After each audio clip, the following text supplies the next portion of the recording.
morning all. Welcome to the daily news desk powered by Dakshina Learnings.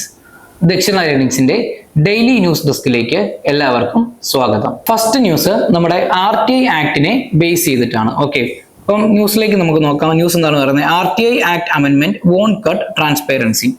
അപ്പം അതിനെ base ചെയ്തിട്ട് നമുക്ക് നോക്കാം. നമുക്കറിയാം RTI ആക്ട് 2005 പാസ്സായ ആക്ടാണ് നമ്മുടെ പബ്ലിക് ഗവേണൻസിൽ അല്ലെങ്കിൽ നമ്മുടെ ടോട്ടൽ ആയിട്ടുള്ള ഒരു ഗവേണൻസിൽ ട്രാൻസ്പെറൻസി കൊണ്ടുവരുന്നതിന് വേണ്ടി നമ്മൾ കൊണ്ടുവന്ന ആക്ടാണ് RTI ആക്ട് എന്ന് പറയുന്നത്. ഓക്കെ, അപ്പം റീസെന്റ് ആയിട്ട് RTI ആക്ടിലേക്ക് ഗവൺമെന്റ് എന്ത് ചെയ്യുന്നുണ്ട്? ഒരു അമെൻമെന്റ് കൊണ്ടുവരുന്നുണ്ട്. എന്തിനെ ബേസ് ചെയ്തിട്ടാണ്? ഈ ഡിജിറ്റൽ പേഴ്സണൽ ഡേറ്റ പ്രൊട്ടക്ഷൻ ആക്ടിനെ ബേസ് ചെയ്തിട്ടുള്ള അമെൻമെന്റ്സ് RTI ആക്ടിലേക്ക് കൊണ്ടുവരാൻ പോവുകയാണ്. അപ്പം ആക്ടിവിസ്റ്റുകളും എക്സ്പേർട്ടുകളും ഭയപ്പെടുന്നത് എന്താണെന്ന് വെച്ചിട്ടുണ്ടെങ്കിൽ, ഈ ഒരു അമെൻമെന്റ് നിലവിൽ വന്നിട്ടുണ്ടെങ്കിൽ അത് ഈ ഒരു ട്രാൻസ്പെറൻസിയെ അഫക്റ്റ് ചെയ്യുമോ, അല്ലെങ്കിൽ RTI ആക്ടിന്റെ ക്രെഡിബിലിറ്റിയെ ഇത് ബാധിക്കുമോ എന്നുള്ളതാണ് എക്സ്പേർട്ടുകളും ആക്ടിവിസ്റ്റുകളും ഭയപ്പെടുന്നത്. ഓക്കെ, അപ്പം ആ ആക്ടിനെ ബേസ് ചെയ്തിട്ടുള്ള ഒരു ന്യൂസ് ആണ് ഇന്നത്തെ ആദ്യത്തെ ന്യൂസ് ആയിട്ട് നമ്മൾ ഡിസ്കസ് ചെയ്യുന്നത്. അപ്പം ഇതിന്റെ പെർസ്പെക്റ്റീവിൽ നമുക്ക് ഈ ഒരു ന്യൂസിന്റെ പെർസ്പെക്റ്റീവിൽ പ്രിലിംസിന് നമുക്ക് എന്തൊക്കെയാണ് നോക്കാനുള്ളത്? ഒന്നാമത്തെ എന്താണ്? RTI ആക്ടിന്റെ പ്രൊവിഷൻസ് നോക്കുക. RTI ആക്ടിനെ കുറിച്ച് നോക്കിയിരിക്കുക. 2005 RTI ആക്ട് പാസ്സാകുന്നത്. 2005 RTI ആക്ട് നിലവിൽ വരുന്നത്. ഓക്കെ, ഇനി റൈറ്റ് ടു ഇൻഫർമേഷനെ ബേസ് ചെയ്യുന്നത്. Right to information act grants citizens the fundamental right to access information held by public authorities. Public അതോറിറ്റീസിന്റെ കൈവശമുള്ള പലതരത്തിലുള്ള ഇൻഫർമേഷൻ പബ്ലിക്കിന്, അതായത് ജനങ്ങൾക്ക് ആക്സസ് ചെയ്യാനായിട്ട് അവരെ ജനങ്ങളെ എംപവർ ചെയ്യുന്ന ആക്ട് ആണ് ഇത് RTI ആക്ട് എന്ന് നമ്മൾ പറയുന്നത്. ഇനി RTI ആക്ടില് ചില എക്സംഷൻസ് പറയുന്നുണ്ട്. അതിൻ്റെ അകത്ത് ആർട്ടിക്കിൾ സെക്ഷൻ 8 ക്ലോസ് 1 പറയുന്നുണ്ട്. അതായത് list exceptions from disclosure balancing transparency with other important interest. അതിൽ എന്താണ് പറയുന്നത്? This clause exempts personal information where disclosure would cause unwarranted invasion of privacy unless there is a larger public interest or the information relates to a public activity or interest. അതാണ് ഈ ഒരു RTI ആക്ടിന്റെ section 8 close ഐയിൽ പറയുന്നത്. Sorry, close I അല്ല, RTI ആക്ടിന്റെ section 8 close 1J പറയുന്നത്. ഇനി നമ്മൾ പ്രിലിംസിന്റെ പെർസ്പെക്റ്റീവിൽ നോക്കാനുള്ളത് എന്താണ്? DPDP ആക്ടും അതുപോലെ തന്നെ right to privacy as fundamental right under article 21. DPDP act നമ്മൾ പറയുന്നത് 2023 നിലവിൽ വരുന്നത്. Regulates the processing of digital personal data to protect individuals right. It grants data principles. അതായത് ഈ ഡേറ്റ പ്രിൻസിപ്പിൾസ് എന്ന് പറഞ്ഞിട്ടുണ്ടെങ്കിൽ ഇൻഡിവിജ്വൽസിനെയാണ് പറയുന്നത്. Various rights regarding their personal data including the right to access information correction and erasure. അതുപോലെ തന്നെ article 21 നമ്മൾ നോക്കുവാണെങ്കിൽ Supreme Court has recognised the right to privacy as an intrinsic part of a right to life and personal liberty under Article 21 of the Indian Constitution. ഇനി ഇതുമായിട്ട് ബന്ധപ്പെട്ടുള്ള സുപ്രധാനമായിട്ടുള്ള supreme കോടതി ജഡ്ജ്മെന്റുകളെ കുറിച്ചിട്ട് നമുക്ക് നോക്കാം. ഫണ്ടമെന്റൽ റൈറ്റ് ടു പ്രൈവസി എന്നതാണ് landmark judgment ആണ് on the basis of justice KS Puttaswamy versus Union of India case 2017 judgment. അതുപോലെ തന്നെ സുപ്രീം കോർട്ട് പറയുന്ന ഒരു ട്രിപ്പിൾ ടെസ്റ്റ് ഫോർ റെസ്ട്രിക്ഷൻസ് ഉണ്ട്. എന്താണ് ഈ ട്രിപ്പിൾ ടെസ്റ്റ് എന്ന് പറയുന്നത്? ഈ ട്രിപ്പിൾ ടെസ്റ്റിൽ വരുന്ന 3 കാര്യങ്ങളുണ്ട്. എന്തൊക്കെയാണ്? ഒന്ന് ലീഗാലിറ്റി, ലെജിറ്റിമേറ്റ് എയിം, പിന്നെ പ്രൊപ്പോർഷണാലിറ്റി. ഇനി ഈ ഒരു ആക്ട് പ്രകാരം ഇമ്പാക്ട് ഓൺ ഡേറ്റ പ്രൊട്ടക്ഷൻ എന്താണ്? അല്ലെങ്കിൽ ഈ ജഡ്ജ്മെന്റ് പ്രകാരം ഡേറ്റ പ്രൊട്ടക്ഷനിലുള്ള ഇമ്പാക്ട് എന്താണ്? The judgment paved the way for specific legislation like DPDP Act to regulate data processing and safeguard individuals privacy. നമുക്കറിയാം ഈ പുട്ടുസ്വാമി കേസ് എന്തിനെ ബേസ് ചെയ്തിട്ട് വരുന്നതാണ്? റൈറ്റ് ടു പ്രൈവസിയെ ബേസ് ചെയ്തിട്ടാണ്. ആ ഒരു ജഡ്ജ്മെന്റിനെ ബേസ് ചെയ്തിട്ടാണ് ഗവൺമെന്റ് എന്ത് ചെയ്യുന്നത്? ഈ ഒരു ജഡ്ജ്മെന്റിന് ശേഷം ഈ പേഴ്സണൽ ഡേറ്റ പ്രൊട്ടക്ഷന് വേണ്ടിയിട്ട് അതുപോലെ തന്നെ ഇൻഡിവിജ്വൽസിന്റെ പ്രൈവസിയെ പ്രൊട്ടക്ട് ചെയ്യുന്നതിന് വേണ്ടിയിട്ട് ഏത് ആക്ട് ഇനാക്ട് ചെയ്തത്? ഈ DPDP ആക്ട് ഇനാക്ട് ചെയ്തത്. അതായത് digital personal data protection act 2023 government enact ചെയ്തത്. ഇനി ഈ ഒരു ന്യൂസുമായിട്ട് ബന്ധപ്പെട്ട് മെയിൻസിന്റെ പെർസ്പെക്റ്റീവിൽ നമുക്ക് എന്താണ് നോക്കാനുള്ളത്? GS പേപ്പർ 2 പൊളിറ്റി ആൻഡ് ഗവേണൻസിൽ issues surrounding transparency versus privacy, അതുപോലെ തന്നെ role of civil society in democratic accountability, പിന്നെ implications of legal amendments on citizens rights and governance ethics. ഇനി അടുത്ത ന്യൂസ് എന്താണ്? ഗവൺമെന്റിന്റെ രണ്ട് പ്രധാനപ്പെട്ട സ്കീമുകളായിട്ടുള്ള PMJ അതുപോലെ തന്നെ PM അഭിം സ്കീമുകളുമായിട്ട് ബന്ധപ്പെട്ടാണ്. എന്താണ് റീസെന്റ് ഡൽഹി ഗവൺമെന്റ് എന്ത് ചെയ്തിട്ടുണ്ട്? ഒഫീഷ്യലി ജോയിൻഡ് ആയുഷ്മാൻ ഭാരത് പ്രധാനമന്ത്രി ജൻ ആരോഗ്യ യോജന, അതായത് PMJ, അതുപോലെ തന്നെ PM Ayushman Bharat health infrastructure mission PM അഭിം, ഈ രണ്ട് സ്കീമിൽ എന്ത് ചെയ്തിട്ടുണ്ട്? ഡൽഹി ഗവൺമെന്റ് റീസെന്റ് ആയിട്ട് ജോയിൻ ചെയ്തിട്ടുണ്ട്. ഡൽഹി ഗവൺമെന്റും കൂടി ഈ രണ്ട് സ്കീംസിൽ പങ്കാളിയായപ്പോഴത്തേക്ക് ഇപ്പം എന്താ സംഭവിച്ചേക്കെന്ന് വെച്ചിട്ടുണ്ടെങ്കിൽ it leaves west Bengal as the only non participating state, highlighting on going central state political dynamics in welfare scheme implementation. അതായത് ഇനി വെസ്റ്റ് ബംഗാൾ മാത്രമേ എന്തുള്ളൂ ഈ ഒരു സ്കീംസ് ഒക്കെ ഇംപ്ലിമെന്റ് ചെയ്യാനുള്ള സ്റ്റേറ്റ് ആയിട്ട് ഇന്ത്യയിൽ ബാക്കിയാവുന്നുള്ളൂ. ഇനി ഈ ഒരു ന്യൂസിന്റെ ബേസിസിൽ പ്രിലിംസിന് നമുക്ക് എന്തൊക്കെയാണ് നോക്കാനുള്ളത്? ഒന്നാമത്തെ എന്താണ് മെയിൻ ആയിട്ട് നോക്കാനുള്ളത്? PMJ സ്കീമാണ്, പ്രധാനമന്ത്രി ജൻ ആരോഗ്യ യോജന. ഇതിന്റെ ഫീച്ചേഴ്സ് എന്തൊക്കെയാണ്? ഈ ഒരു സ്കീമാണ് world's largest health assurance scheme fully financed by the government. It provides എന്താണ് 5 lakh health coverage per family per year for secondary and tertiary care hospitalisation. അതുപോലെ തന്നെ it offers cashless and paperless treatment at empanelled public and private hospitals nationwide. അതുപോലെ തന്നെ എന്താണ് target groups നോക്കുവാണെങ്കിൽ over 12 crore families ആണ്. അതിൽ എന്ത് ചെയ്യും?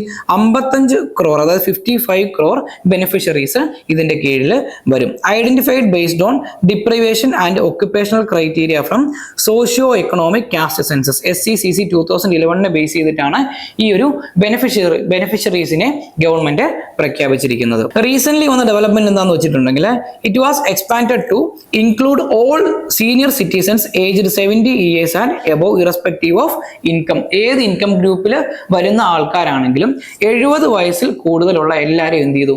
ഈ ഒരു സ്കീമിലേക്ക് ഉൾപ്പെടുത്തി. ഇനി കവറേജ് ലിമിറ്റ്സ് നോക്കുവാണെങ്കിൽ ₹5 lakh per family per year, ഓരോ ഫാമിലിക്കും 5 ലക്ഷം രൂപ പെർ ഇയർ. അതാണ് ഈ ഒരു സ്കീമിന്റെ കവറേജ് ലിമിറ്റ് ആയിട്ട് നമുക്ക് പറയാൻ സാധിക്കുന്നത്. ഇനി ഇതിന്റെ പ്രധാനപ്പെട്ട കാര്യം എന്നുണ്ടെങ്കിൽ can be used by 1 or all family members. ഇതിൽ എന്തൊക്കെ കവർ ആവും? Covers pre and post hospitalisation expenses, medicines, diagnostics, surgeries, ICU care etcetera. അതുപോലെ തന്നെ എന്താണ് no restrictions on family size, age or gender, pre existing conditions covered from day 1. അതായത് ആദ്യത്തെ ദിവസം മുതൽ ഈ കണ്ടീഷൻസ് മുഴുവൻ എന്ത് ചെയ്യും?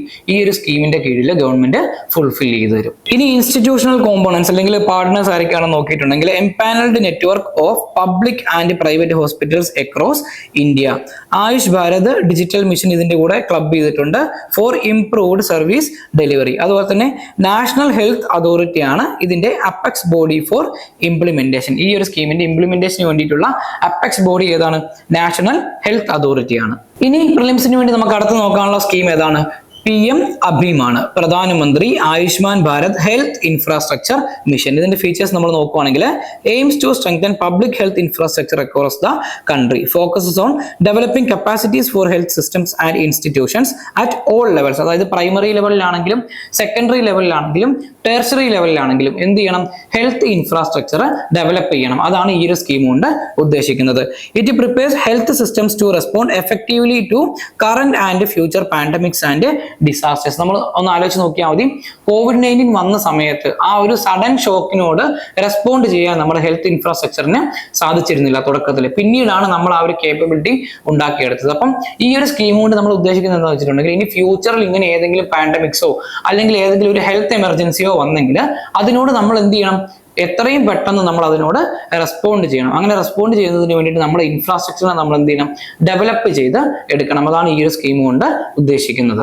ഇനി ഇതിന്റെ ടാർഗറ്റ് ഗ്രൂപ്പ്സ് ഏതാണെന്നൊക്കെ നോക്കുവാണെങ്കിൽ general population with a focus on under served areas. ഏതൊക്കെയാണ്? പ്രധാനമായിട്ടും റൂറൽ ഏരിയാസും അതുപോലെ തന്നെ അർബൻ സ്ലംസുമാണ് നമ്മൾ കൂടുതലായിട്ടും ഫോക്കസ് ചെയ്യുന്നത്.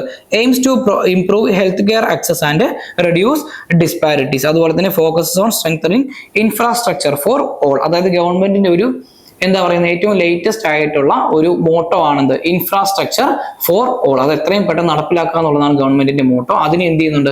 ഈ ഒരു സ്കീം എംപവർ ചെയ്യുന്നുണ്ട്. അതുപോലെ തന്നെ കവറേജ് ലിമിറ്റ്സ് നോക്കുവാണെങ്കിൽ not an insurance scheme with direct coverage limits for individuals, focuses on creating and upgrading health infrastructure. നമ്മൾ നേരത്തെ എന്താണ് പറഞ്ഞത്? PM ജൻ ആരോഗ്യ യോജന. PM ജൻ ആരോഗ്യ യോജന പോലെ ഈ ഒരു സ്കീം എന്തല്ല ഇൻഡിവിജ്വൽസിനെ ഫോക്കസ് ചെയ്യുന്ന സ്കീം അല്ല. ബട്ട് ഈ ഒരു സ്കീം എന്തിനാണ് ഫോക്കസ് ഫോക്കസ് ചെയ്യുന്നത്? അതായത് PM അഭീം സ്കീം ഫോക്കസ് ചെയ്യുന്നത് എന്തിനെയാണ്? ഹെൽത്ത് ഇൻഫ്രാസ്ട്രക്ചറിന്റെ ഡെവലപ്മെന്റിനെയാണ് ഫോക്കസ് ചെയ്യുന്നത്. It also aims to provide a continuum of care at all levels. അതുപോലെ തന്നെ ഇൻസ്റ്റിറ്റ്യൂഷണൽ കോമ്പോണൻസ് നോക്കുവാണെങ്കിൽ establishment of health and wellness centres in rural and urban areas, അതുപോലെ തന്നെ setting up block public health units, creation of critical care hospital blocks, അതുപോലെ തന്നെ strengthening disease surveillance systems and research capabilities. ഇനി ഈ ഒരു ന്യൂസുമായിട്ട് ബന്ധപ്പെട്ട് നമുക്ക് പ്രധാനമായിട്ട് നോക്കാനുള്ള പ്രിലിംസിന്റെ പെർസ്പെക്റ്റീവിൽ നോക്കാനുള്ള രണ്ട് കാര്യങ്ങളാണ് ഏതൊക്കെ? ഒന്ന് ആശാ വർക്കേഴ്സും അതുപോലെ തന്നെ രണ്ട് അംഗൻവാടി വർക്കേഴ്സും. ആശാ വർക്കേഴ്സ് എന്താണ്? Accredited social health activist workers. ഇവരെന്താണ്? Act as crucial link between the community and public health system at grass root level. അതുപോലെ തന്നെ they create health awareness, provide information on nutrition, sanitation, hygiene and available health services. അതുപോലെ തന്നെ ഇവരുടെ മറ്റൊരു പ്രധാനപ്പെട്ട ജോബാണ് എന്ത്? Counsel woman on birth preparedness, breast feeding, immunisation, contraception and child care. അതുപോലെ തന്നെ mobilise the community to access health care services like എന്താണ്? ഇമ്മ്യൂണൈസേഷൻ, ആന്റിനേറ്റൽ കെയർ, അതുപോലെ തന്നെ പോസ്റ്റ് നേറ്റൽ കെയർ. ഇനി provide community level care for minor ailments and act as DOTS providers for TB. TBക്ക് നമ്മൾ നൽകുന്ന ഒരു പ്രൈമറി ആയിട്ടുള്ള മെഡിസിനൽ ഇഞ്ചക്ഷൻ ആണ് എന്ത്? ഡോട്ട്സ് എന്ന് പറയുന്നത്. ആ ഡോട്ട്സ് എന്ത് ചെയ്യണം? ആൾക്കാരിലേക്ക് എത്തിക്കുക എന്നൊക്കെ ഉള്ളതാണ് ഈ ഒരു ആശാ വർക്കേഴ്സിന്റെ പ്രധാനപ്പെട്ട ജോബായിട്ട് പറയുന്നത്. ഇനി അടുത്ത എന്താണ്? Anganwadi workers. Focus primarily on early childhood care and development including nutrition, health check-ups and pre school education. They play a vital role in maternal and child health by providing supplementary nutrition, health education to mothers and facilitating access to health services like immunization. അതുപോലെ തന്നെ anganwadi workers വഴിയാണ് government എന്ത് ചെയ്യുന്നത്? Conduct health and nutrition surveillance and identify malnourished children. അതുപോലെ തന്നെ ഈ ഒരു anganwadi workers ആണ് increasingly involved in health promotion activities and community mobilisation for health programmes. ഇനി ഈ ന്യൂസുമായിട്ട് ബന്ധപ്പെട്ട മെയിൻസിന്റെ പെർസ്പെക്റ്റീവ് നമുക്ക് എന്തൊക്കെയാണ് നോക്കാനുള്ളത്? GS പേപ്പർ 2 ഗവർണൻസിന്റെ കീഴിലും അതുപോലെ തന്നെ GS പേപ്പർ 3 ഹെൽത്തിന്റെ കീഴിലും നമുക്ക് ഏതൊക്കെ ടോപ്പിക്സ് ആണ് വരുന്നത്? Federalism, central state relations in welfare schemes, അതുപോലെ തന്നെ public health infrastructure and pandemic preparedness, inclusive governance, recognising frontline workers as beneficiaries. ഇനി അടുത്ത ന്യൂസ് കഴിഞ്ഞ 2-3 ദിവസങ്ങളായിട്ട് നമ്മൾ ഓൾറെഡി ഡിസ്കസ് ചെയ്തുകൊണ്ടിരിക്കുന്നതാണ്. ഡീലിമിറ്റേഷനും അതുപോലെ തന്നെ ഡീലിമിറ്റേഷൻ കമ്മീഷനുമായിട്ടൊക്കെ ബന്ധപ്പെട്ട ന്യൂസ് ആണ്. ന്യൂസ് സമ്മറി എന്താണ് പറയുന്നത്? Issue with delimitations, population based process. അപ്പൊ ആ ഒരു പോപ്പുലേഷൻ ബേസ്ഡ് പ്രോസസ്സിൽ ഊന്നി നിൽക്കാതെ ഗവൺമെന്റ് എന്ത് ചെയ്യണം? ഒരു ബാലൻസ്ഡ് അപ്രോച്ചിലേക്ക് പോകണം. ആ ബാലൻസ്ഡ് അപ്രോച്ചിൽ എന്താണ് പറയുന്നത്? Blind population based seat allocation ignores governance efficiency. അതുകൊണ്ട് representation quality and past policy success. അതുകൊണ്ട് എക്സ്പേർട്സ് പ്രപ്പോസ് ചെയ്യുന്നത് എന്താണ്?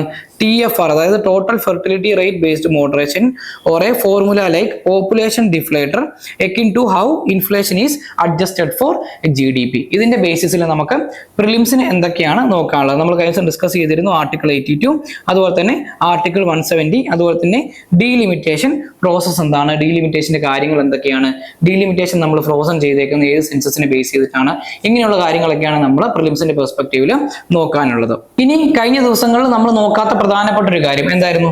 ഈ ഒരു ന്യൂസിന്റെ ബേസിസിൽ നമുക്ക് നോക്കാനുള്ളത് TFR-നെ കുറിച്ചിട്ടാണ്. TFR എന്താണ്? Total fertility rate represents the average number of children a woman would have during her reproductive years, typically considered to be 15 to 49 years. ഇനി ഒരു TFR 2.1 ആണെങ്കിൽ it is considered the replacement rate, indicating a stable population where birth റഫ്ലി equal deaths in the long run without migration. അതുപോലെ തന്നെ ഈ TFR-ലെ significant variations ആണ് ഉള്ളതെങ്കിൽ across different states and regions in India, impacting the demographic trends and future population projection. അതായത് significant variations ഉണ്ടെങ്കിൽ നമുക്ക് എന്ത് പറയാൻ സാധിക്കും? അതായത് ഡെമോഗ്രഫിക് ട്രെൻഡിനെ അത് വളരെയധികം ഇമ്പാക്ട് ചെയ്യുന്നുണ്ട്. അതുപോലെ തന്നെ ഫ്യൂച്ചർ ആയിട്ടുള്ള പോപ്പുലേഷൻ പ്രൊജക്ഷൻസും എന്ത് ചെയ്യുന്നുണ്ട്? അതായത് ഫ്യൂച്ചർ ആയിട്ടുള്ള പോപ്പുലേഷനും വളരെയധികം എന്ത് ചെയ്യുന്നുണ്ട്?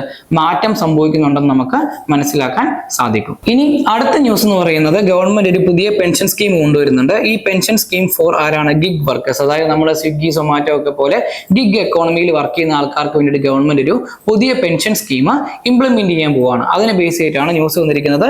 Drop the piecemeal ways to social security for workers. അതായത് ഈ ഗിഗ് വർക്കേഴ്സിന് ഈ ഒരു പെൻഷൻ സ്കീം കൊടുക്കുന്നതിലൂടെ ഗവൺമെന്റ് എന്ത് ചെയ്യാൻ പോവാണ്? എന്താണ് സോഷ്യൽ സെക്യൂരിറ്റി ബേസ് ലെവലിലും കൂടെ അല്ലെങ്കിൽ grass root level social security implement ചെയ്യണം എന്നുള്ളതാണ് ഗവൺമെന്റ് ഉദ്ദേശിക്കുന്നത്. ഈ ഒരു ന്യൂസിന്റെ ബേസിസിൽ പ്രിലിംസിന്റെ പെർസ്പെക്റ്റീവിൽ നമുക്ക് എന്തൊക്കെയാണ് നോക്കാനുള്ളത്? ഒന്നാമത്തെയാണ് ഇ-ശ്രം പോർട്ടൽ. എന്താണ് ഇ-ശ്രം പോർട്ടൽ എന്ന് പറഞ്ഞ ഒരു നാഷണൽ ഡേറ്റാബേസ് ആണ്. Aims to create a comprehensive national database of unorganized workers including migrant workers, construction workers, gig and platform workers. ഇനി സോഷ്യൽ സെക്യൂരിറ്റി ഡെലിവറി നോക്കുകയാണെങ്കിൽ facilitates the delivery of social security schemes and welfare benefits to unorganized workers. ഇനി accidental ഇൻഷുറൻസും ഇതിന്റെ കീഴിൽ വരുന്നുണ്ട്. Registered workers receive an accidental insurance cover of 2 lakhs under PMSBY. ഇനി ഈ ഒരു ന്യൂസിന്റെ ബേസിസിൽ നമുക്ക് നോക്കാനുള്ള മറ്റൊരു ഫാക്ടറാണ് എന്താ യൂണിവേഴ്സൽ അക്കൗണ്ട് നമ്പർ UAN. എന്താണ്? It is a 12-digit unique number allotted by EPFO to each PF contributing member acting as an umbrella for multiple member IDs from different employees. ഈ ഒരു യൂണിവേഴ്സൽ അക്കൗണ്ട് നമ്പർ എന്താണ്? Enables seamless transfer of PF accounts when an employee changes jobs. ഇനി പ്രിലിംസിന്റെ പെർസ്പെക്റ്റീവിൽ ഈ ന്യൂസുമായിട്ട് ബന്ധപ്പെട്ട് നമുക്ക് നോക്കാനുള്ളത് എന്താണ്? Code on social security 2020 വന്നതാണ്. ഈ ഒരു കോഡ് ഓൺ സോഷ്യൽ സെക്യൂരിറ്റി എന്താണ്? ഒരു കൺസോളിഡേഷൻ ഓഫ് കുറെ ലോസ് ആണ്. Amends and consolidates existing social security laws to extend social security to all employees and workers in organised unorganised and other sectors. ഇതിന്റെ broader definitions ഒക്കെ നമ്മൾ നോക്കുകയാണെങ്കിൽ defines new categories of workers like gig workers and platform workers to bring them under the ambit of social security, and also it aims to create a more comprehensive and integrated social security framework for the country. ഇനി പ്രിലിംസിന്റെ പെർസ്പെക്റ്റീവിൽ നമുക്ക് നോക്കാനുള്ള എന്താണ്? ILO convention 102, അതുപോലെ തന്നെ Ayushman Bharat scheme. അതെന്താണ്? ഒരു universal health coverage സ്കീമാണ്. Flagship scheme aiming to achieve universal health coverage in India. ഇതിന് 2 കോമ്പോണൻസ് ഉണ്ട്. ഏതൊക്കെയാണ്?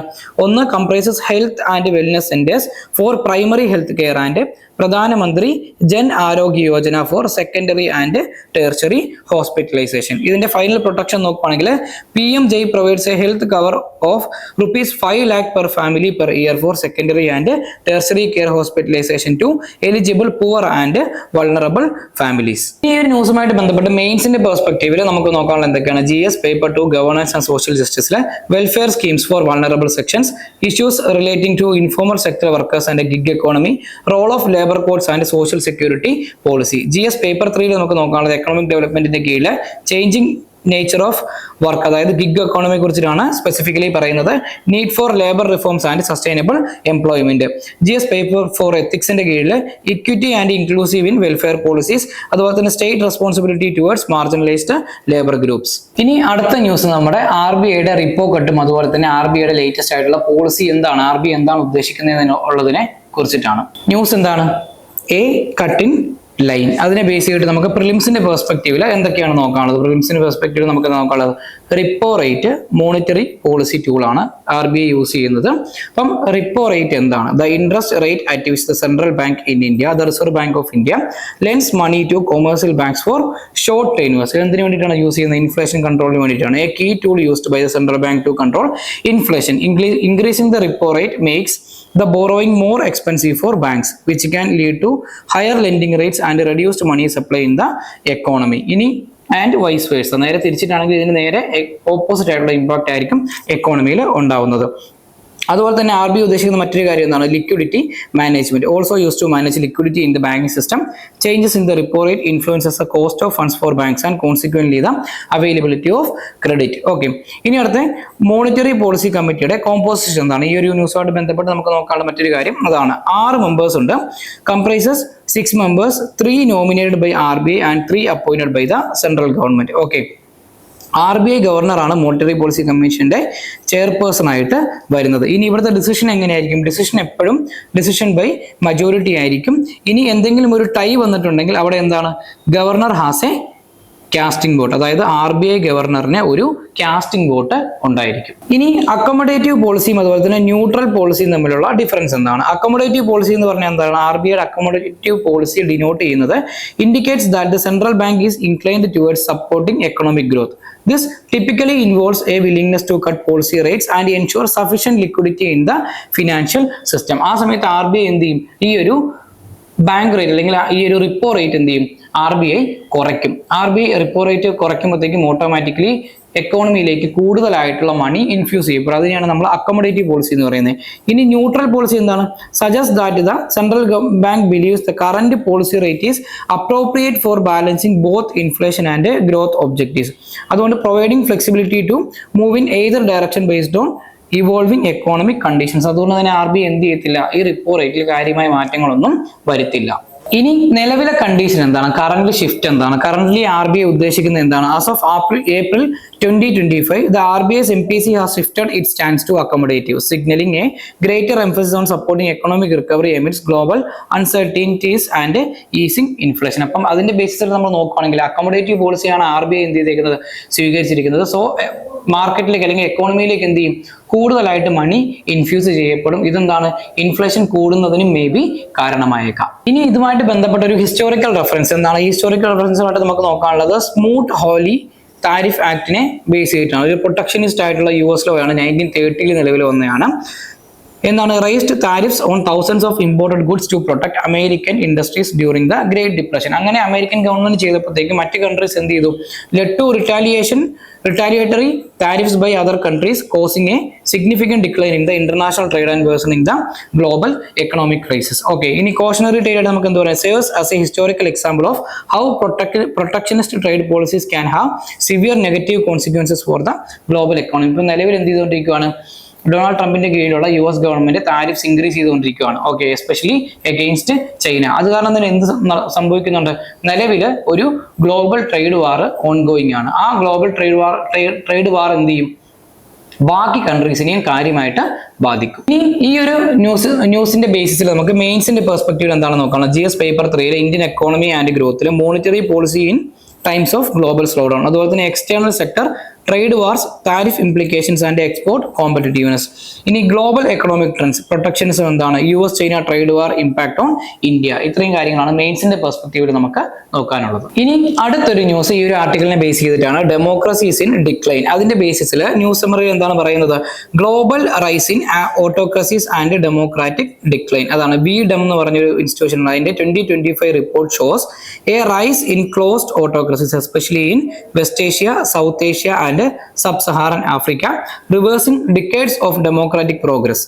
Liberal democracies are shrinking and India has been classified as an electoral autocracy since 2017. അതായത് ഇന്ത്യയെ ഈ ഒരു റിപ്പോർട്ട് ക്ലാസിഫൈ ചെയ്തേക്കുന്നത് എന്താണ്, ഇലക്ടറൽ ഓട്ടോക്രസി എന്നാണ്. നിങ്ങൾ ശ്രദ്ധിക്കുക, ഇലക്ടറൽ ഓട്ടോക്രസി എന്നാണ് ഇന്ത്യയെ സൂചിപ്പിച്ചേക്കുന്നത്. സിൻസ് എന്താണ്, 2017, 2017 മുതൽ ഇങ്ങോട്ടേക്ക് എന്താണ്, ഇന്ത്യ ഒരു ഇലക്ടറൽ ഓട്ടോക്രസി ആയിട്ട് മാറിയെന്നാണ് ഈ ഒരു റിപ്പോർട്ട് പ്രകാരം പറയുന്നത്. ഇനി ഈ ഒരു റിപ്പോർട്ട് പ്രകാരം ഈ ഒരു റിപ്പോർട്ട് സൂചിപ്പിക്കുന്നത് എന്താണെന്ന് വെച്ചിട്ടുണ്ടെങ്കിൽ, ഒരു ഇറോഷൻ ഓഫ് ഡെമോക്രാറ്റിക് ഫ്രീഡംസ് നിലവിൽ ഉണ്ടായിട്ടുണ്ട്. The most declining democratic aspect globally is freedom of expression including censorship, media harassment and academic restrictions. India is among 44 countries experiencing deteriorating in this area along with increased political polarization, disinformation and election time opposition intimidation. നമ്മൾ just നോക്കിയാൽ മതി, നമ്മുടെ നിലവിലെ ഇന്ത്യയിലെ conducts എടുത്ത് നോക്കുമ്പോൾ നിലവിലെ ഇന്ത്യയിലെ പ്രസ് ഫ്രീഡം എത്രത്തോളമാണ്, മീഡിയ ഫ്രീഡം എത്രത്തോളമാണ്. ഇപ്പം ഓരോ സിനിമാസ് ഒക്കെ എടുത്ത് നോക്കുവാണെങ്കിൽ അതിന്റെ സെൻസർഷിപ്പിന്റെ സിറ്റുവേഷൻ എന്താണ്. ഇനി സെൻസർഷിപ്പ് കഴിഞ്ഞ് പുറത്തു വരുന്ന മൂവികളിൽ പോലും മൂവി പുറത്തു വന്നതിന് ശേഷം ആ ഒരു ആശയവിനിമയ സ്വാതന്ത്ര്യത്തെ അത് എത്രത്തോളം ബാധിക്കുന്നുണ്ട്, അതിന്റെ ഒരു ലെവൽ എന്താണ് ഇന്ത്യയിൽ, അതൊക്കെ നിങ്ങൾ ജസ്റ്റ് ഒന്ന് ആലോചിച്ച് നോക്കിയാൽ മതി.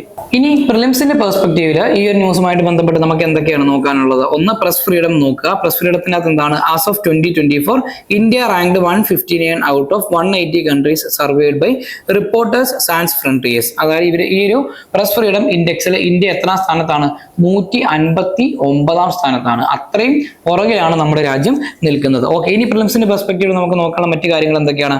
ഒന്ന്, ക്ലോസ്ഡ് ഓട്ടോക്രസി എന്താണ്. ക്ലോസ്ഡ് ഓട്ടോക്രസി എന്താണ്, a political system where power is highly concentrated in the hands of a single individual or a small group with no meaningful political pluralism, no free and fair elections and severe restrictions on civil liberties and political rights. Opposition party എടുത്ത് നോക്കുകയാണെങ്കിൽ എന്താണ്, opposition is typically suppressed. ഇതിനെയാണ് നമ്മളൊരു closed autocracy എന്ന് പറയുന്നത്. Okay, ഇനി electoral autocracy എന്താണ്, a regime that holds elections but these elections are not free and fair. While some level of political opposition might exist, the ruling regime manipulates the electoral process to maintain power. there are often significant limitations on civil liberties and other rule of law. അപ്പം നമ്മൾ നോക്കുവാണെങ്കിൽ ഒരു single party dominance ഉള്ള countries ഒക്കെ നോക്കുവാണെങ്കിൽ അവിടെ നമുക്ക് എന്തായിട്ട് കാണാൻ സാധിക്കും? ഒരു ഇലക്ടറൽ ഓട്ടോക്രസി ആയിട്ട് നമുക്ക് കാണാൻ സാധിക്കും. ഇനി ലിബറൽ ഡെമോക്രസി എന്ന് പറഞ്ഞാൽ എന്താണ്? A political system characterized by free and fair elections, universal suffrage, protection of civil liberties, the rule of law, an independent judiciary and political pluralism with opportunities for genuine political competition. അതായത് ഒരു democratic constitution പറയുന്ന എല്ലാ സവിശേഷതകളും ഉൾക്കൊള്ളുന്ന ഒരു രാജ്യത്തെയാണ് അല്ലെങ്കിൽ ഒരു ഡെമോക്രസിയാണ് നമ്മൾ എന്തെന്ന് പറയുന്നത്? ഒരു ലിബറൽ ഡെമോക്രസി എന്ന് നമ്മൾ പറയുന്നത്. ഇനി ഈ ഒരു ന്യൂസുമായിട്ട് ബന്ധപ്പെട്ട് മെയിൻസിന്റെ പെർസ്പെക്റ്റീവ് നമുക്ക് എന്തൊക്കെയാണ് നോക്കാം? GS paper 2 democracy and its challenges, അതുപോലെ ഗവേണൻസ് ആൻഡ് കോൺസ്റ്റിറ്റ്യൂഷൻ, പിന്നെ comparative policies. Democracy and its ചലഞ്ചസിൽ ഇന്ത്യസ് ഡെമോക്രാറ്റിക് ബാക്ക് സ്ലൈഡിങ്, അതായത് എസ്പെഷ്യലി എന്താണ് freedom of expression, electoral fairness, അതിനെയൊക്കെ ബേസ് ചെയ്തിട്ട് ഇന്ത്യയുടെ ഒരു ഡെമോക്രാറ്റിക് ബാക്ക് സ്ലൈഡിങ്. എന്തുകൊണ്ടാണ് ഇന്ത്യ ഈ ഒരു ഇൻഡെക്സിലൊക്കെ പുറകിലേക്ക് പൊയ്ക്കൊണ്ടിരിക്കുന്നത്, അല്ലെങ്കിൽ ഈ ഒരു ക്രൈറ്റീരിയയിലൊക്കെ ഇന്ത്യയുടെ കണ്ടീഷൻ എന്താണ്? അതുപോലെ തന്നെ ഗവേണൻസ് ആൻഡ് കോൺസ്റ്റിറ്റ്യൂഷനിലെ importance of institutional autonomy and civil liberties. അതുപോലെ തന്നെ കമ്പാരിറ്റീവ് പൊളിറ്റിക്സ് നോക്കുവാണെങ്കിൽ global rise of authoritarian tendencies and India's positioning. അതായത് അതോറിറ്റേറിയൻ ടെൻഡൻസീസിൽ ഒരു ഗ്ലോബൽ റൈസ് ഉണ്ടായിട്ടുണ്ട്. ആ റൈസ് എന്താണ്? അതിൽ ഇന്ത്യയുടെ പൊസിഷനിങ് എത്രത്തോളമാണ്? അടുത്ത ന്യൂസിൽ നമ്മൾ ഡിസ്കസ് ചെയ്യാൻ പോകുന്നത് നമ്മുടെ ഇന്ത്യയിലെ വളരെ പ്രധാനപ്പെട്ട ഒരു വ്യക്തിത്വമായിട്ടുള്ള ജ്യോതിബ ഫൂലെയെ കുറിച്ചിട്ടാണ്. ഓക്കെ, അദ്ദേഹത്തിന്റെ ജനനം എന്താണ്? Born in 1827. Started India's first girls school in 1848 with Savitribai Phule. അതുപോലെ തന്നെ opened 18 more schools and night schools for workers by 1855. ഇദ്ദേഹമാണ് എന്ത് ചെയ്യുന്നത്? Founded Satyashodhak Samaj in 1873 for caste and gender equality. He opposed upper caste dominated reformist movements like എന്താണ്? Brahmo Samaj, Arya Samaj, etc. Okay. He also criticized Hindu caste system and Brahmanical supremacy in Gulmargi. One of his favorite work, അതാണ് one of his major വർക്കാണ് ഗുൽമാർഗി എന്ന് പറയുന്നത്. Okay, he also supported rationalism and religious freedom, defended Pandita Ramabai's conversion. Okay, he also advocated compulsory primary education, scholarships for poor children, etcetera. Okay, he proposed modern farming reforms and rational civil policies in Shetkaryanche Asud. ഇതും അദ്ദേഹത്തിന്റെ മറ്റൊരു വർക്കാണ്. ഈ ഷേതകരിയൻചെ അസൂദിൽ ഇദ്ദേഹം എന്ത് ചെയ്യുന്നുണ്ട്? Farming റിഫോംസും അതുപോലെ തന്നെ റാഷണൽ സിവിൽ പോളിസീസിനെയും കുറിച്ച് ഊന്നി പറയുന്നുണ്ട്. He also rejected sectarianism, caste-based superiority and religious orthodoxy. He advocated a universal humanism in Sarvajanik Satyadharma Pustak. Okay, he also voice for the voiceless, Dalits, women, farmers. ഇവരൊക്കെ എടുത്ത് നോക്കുവാണെങ്കിൽ അവർക്ക് വേണ്ടിയിട്ട് ഏറ്റവും കൂടുതൽ വോയിസ് റേസ് ചെയ്തിട്ടുള്ള ഒരു ഫ്രീഡം ഫൈറ്ററും കൂടെയാണ് ആര്? ജ്യോതിബ ഫൂലെ എന്ന് നമുക്ക് പറയാൻ സാധിക്കും. ഓക്കെ, അദ്ദേഹം എന്താണ്? He was A pioneer of social justice, rationalism and secular education in colonial India. ഇനി ഈ ഒരു ന്യൂസുമായിട്ട് ബന്ധപ്പെട്ട് പ്രിലിംസിന്റെ പെർസ്പെക്റ്റീവ് നമുക്ക് പ്രധാനമായിട്ട് നോക്കാനുള്ള എന്താണ്? സത്യശോധക് സമാജ് ആണ്. ജ്യോതിബ ഫൂലെ ആണ് എന്ത് ചെയ്തത്? ഈ ഒരു സത്യശോധക് സമാജ് ഫൗണ്ട് ചെയ്യുന്നത്. Society of seekers of truth in 1873. Social reform മൂവ്മെന്റുമായിട്ട് ബന്ധപ്പെട്ട ഒരു ഓർഗനൈസേഷൻ ആണ് ഇത് സത്യശോധക് സമാജ് എന്ന് പറയുന്നത്. The Samaj aimed to challenge the dominance of upper castes, fight for the rights of non Brahmins, Shudras and women and promote social equality. Okay, he also started first girls school with Savitribai Phule. ഏത് വർഷമായിരുന്നു? 1848 പൂനെയിലാണ്. ഇനി ഈ ഒരു ജ്യോതിബ ഫൂലെയുടെ പ്രധാനപ്പെട്ട വർക്കുകൾ നമ്മൾ നേരത്തെ പറഞ്ഞിരുന്നു. ഏതൊക്കെയായിരുന്നു? ഗുൽമാർഗി ആൻഡ് ഷേതകരിയൻചെ അസൂദ്. ഇതാണ് നമുക്ക് ഏറ്റവും പ്രധാനപ്പെട്ട വർക്ക്സ് ആയിട്ട് പറയാൻ സാധിക്കുന്നത്. ഇനി മെയിൻസിന്റെ പെർസ്പെക്റ്റീവ് നമുക്ക് നോക്കാനുള്ള എന്താണ്? GS പേപ്പർ 1 മോഡേൺ ഇന്ത്യൻ ഹിസ്റ്ററിയിലെ Phule's role in India social reform movement, women's education and caste reform. GS 2 social ജസ്റ്റിസിലെ issues of caste based inequality, rights of marginalised groups, educational reform policies. SI പേപ്പറിൽ themes of social reform, rationalism, caste justice and secularism. ഇനി അടുത്ത news എന്താണ്? നമ്മുടെ പ്രധാനമന്ത്രി portion സ്കീമുമായിട്ട് ബന്ധപ്പെട്ട news ആണ്. Recent എന്ത് ചെയ്തിട്ടുണ്ട്? The material cost per meal under PM Poshan scheme എന്താണ്? Increased by 9.5% due to inflation. അതാണ് ന്യൂസിൽ വന്നിരിക്കുന്നത്. ഈ ഒരു ന്യൂസിന്റെ പെർസ്പെക്റ്റീവില് പ്രിലിംസിന് നമുക്ക് എന്തൊക്കെയാണ് നോക്കാനുള്ളത്? എന്താണ്? പ്രധാനമായിട്ടും PM പോഷൻ സ്കീമിനെ കുറിച്ചിട്ടാണ്. ഫോർമർലി എന്തായിരുന്നു? ഇത് നമ്മുടെ മിഡ് ഡേ മീൽ സ്കീം ആയിരുന്നു. ആ മിഡ് ഡേ മീൽ സ്കീമിന്റെ പേര് മാറ്റിയതാണ്. മിഡ് ഡേ മീൽ സ്കീം തന്നെയാണ്. അതിന്റെ പേര് ഇപ്പൊ എന്താണ്? PM പോഷൻ അഭിയാൻ അല്ലെങ്കിൽ PM പോഷൻ സ്കീം എന്നാണ്. ഓക്കെ, ഇതിന്റെ ഒബ്ജക്റ്റീവ്സ് എന്തൊക്കെയാണ്? To enhance enrolment, retention and attendance in schools while simultaneously improving the nutritional status of school going children. അതുപോലെ തന്നെ ഇതിന്റെ കവറേജ് നോക്കുകയാണെങ്കിൽ all students studying in government and government aided schools, special training centres and madrasas or maktabs supported under Samagra Shiksha across the country. Okay. Cost sharing നോക്കുവാണെങ്കിൽ for most states the cost of cooking is shared in 60-40 ratio between the center and the states. എന്താണ് central sector scheme അല്ല, ഇതെന്താണ് central sponsored സ്കീമാണ്. Okay, for northeastern and Himalayan states the ratio is 90:10. The central government bears 100% of the cost of food grains provided by FCI and their transportation to schools.